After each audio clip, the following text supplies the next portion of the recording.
Pada 5 Oktober 2021, Partai Buruh menyelenggarakan kongresnya. Presiden terpilih Partai Buruh Said Iqbal berbicara di depan awak media bahwa Partai Buruh akan memperjuangkan jaminan pangan untuk rakyat. Agar tidak ada lagi kisah laki-laki yang harus menahan perutnya dalam keadaan kosong. Agar tidak ada lagi cerita perempuan yang terengah-engah menahan rasa lapar. Partai Buruh berpikir negara bisa memberikan transfer tunai agar rakyat punya uang untuk makan. Tetapi tidak semua niat baik akan diterima baik oleh semua pihak. Selalu ada suara-suara sumbang. Selalu ada orang yang melihat dengan sudut pandang yang nyinyir. Di media sosial, seorang buzzer yang saya tidak tertarik menyebut namanya, menyatakan bahwa itu program adalah sesuatu yang mengada-ngada. Menyatakan bahwa Partai Buruh sedang menjanjikan sesuatu yang muskil dilaksanakan. Jadi, apakah benar mengirim transfer tunai ke rekening-rekening rakyat agar mereka bisa makan adalah sesuatu yang mustahil? Jadi, apakah benar seperti yang dinyatakan oleh para pembenci? Saya akan mengajak teman-teman mundur 2 dekade ke belakang. Kita akan pergi 15.000 km jauhnya ke sebuah negeri di Amerika Selatan, Brazil. Existe trabalho a ser feito nos bairros, existe trabalho a ser feito nos pontos de ônibus, e o que é mais importante, ninguém ia à porta da fábrica.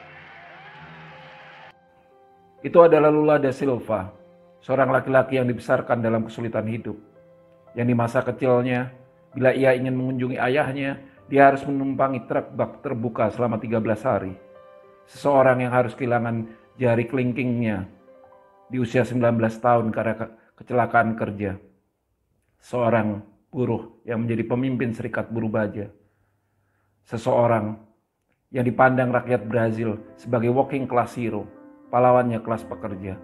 Seorang yang juga ikut mendirikan Partido dos Trabalhadores, Partai Buruh Brasil. Para nos cobrir de vergonha. I also remember the fear, the disbelief that they would let him take office, and the hope that... Setelah melalui perjuangan yang panjang, pada tahun 2002, Lula da Silva terpilih sebagai presiden Brazil. Negeri Samba menulis sejarahnya. Untuk kali pertama, seorang buruh, seorang kelas pekerja, menjadi orang nomor 1 di negeri itu. Untuk kali pertama, seorang buruh menjadi presiden. Di tahun pertamanya menjabat sebagai presiden, Lula da Silva meluncurkan program yang bernama Fome Zero, Zero Hunger alias nol kelaparan. Apa saja bentuk program dalam Fome Zero? Di antaranya adalah pendistribusian vitamin dan suplemen ke rakyat, mendirikan kedai-kedai makan murah untuk rakyat, mendukung pertanian keluarga subsisten, membangun sumber-sumber air bersih untuk bisa dikonsumsi rakyat, dan transfer tunai ke rekening rakyat. Transfer tunai itu adalah bagian dari program Bolsa Familia atau tunjangan keluarga, sebuah program yang dihelat pemerintahan Lula pada periode pertama. Program ini pada hakikatnya adalah subsidi langsung tunai, bersyarat yang dilakukan oleh pemerintahan untuk menunjang keluarga-keluarga miskin di aspek pendidikan, kesehatan, dan pangan.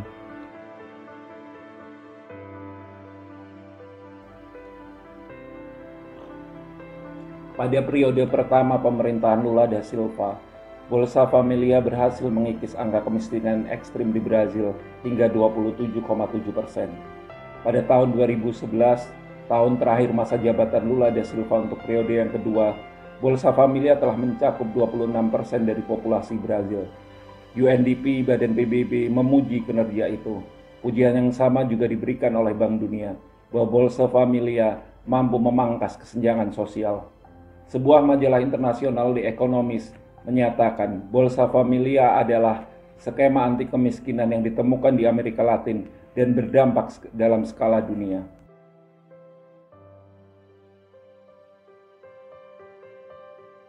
Jadi, kembali ke pertanyaan awal, apakah transfer tunai skala besar adalah sesuatu yang mengada-ngada? Ataukah itu adalah bagian yang penting dilakukan oleh negara untuk menjamin kesejahteraan rakyatnya? Brasil telah menjawabnya, itu adalah bagian yang penting. Apa yang dilakukan Brasil telah menginspirasi banyak negeri-negeri lain. Di Indonesia kita mengenal program Keluarga Harapan, sebuah skema pengentasan kemiskinan yang tidak jauh berbeda. Tetapi sejauh ini kita belum tahu seberapa efektif program itu. Nyatanya, kita masih mendengar kisah-kisah orang yang lapar. Kita masih melihat balita yang tumbuh dalam keadaan stunting. Kita hidup di negeri Gemaripah Lojinawi, tapi negara tidak menjamin perut rakyatnya.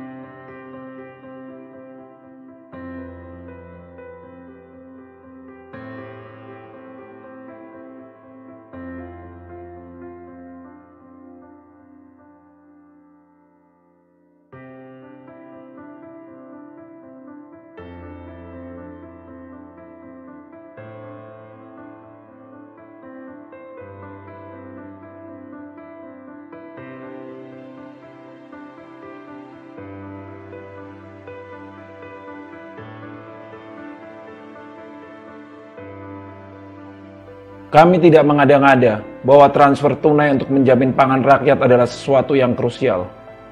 Kami menarik inspirasi dari manapun kebaikan berada. Di Brasil kami melihat ketika kelas pekerja berkuasa melalui partainya, rakyat terjamin makan. Kami tidak akan bermain-main dengan program yang kami haturkan, karena hidup rakyat bukanlah permainan. Kami, Partai Buruh, we are the working class.